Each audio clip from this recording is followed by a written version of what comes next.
So here are my ongoing thoughts on the tragic incident, mid-air collision that happened last night in Washington, D.C. We do not know the full story of the events last night, but here's what I do know.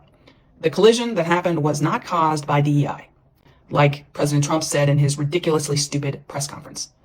Trump knows as much about aviation, airspace, and helicopters as he does about bleach and COVID-19, which is to say, he knows nothing. So don't listen to Trump. He is ignorant. There is no one around him who has the guts to correct him anymore. His transportation secretary, like all of Trump's cabinet picks, is a loyalist, sadly, and unqualified. Sadly, the president is unhinged. He makes stuff up, and we pretty much can't trust what he says. To say that this incident was caused by DEI is absurd. It is totally irresponsible and offensive for the president to be making such a remark. They're still pulling bodies out of the river.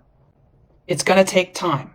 They will do an investigation. No one should be assigning blame at this point, let alone the President of the United States. Here's the deal.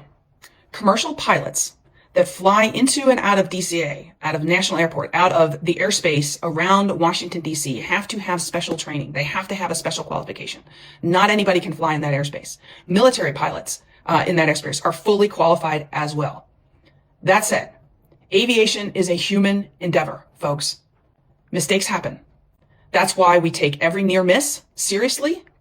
That's why an incident like this, there will be a thorough investigation. That's why we have rigorous standards for pilots and controllers and anyone dealing with aircraft, including maintainers. The whole FAA DEI document that Trump pulled out of his rear end is just total bullshit.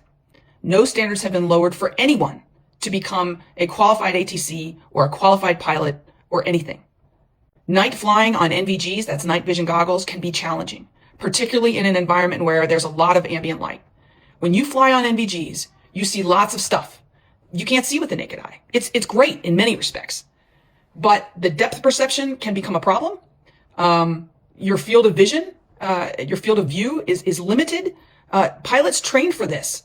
Sometimes at night, when there's high ambient light, you take the night vision goggles off because it can be somewhat confusing at times.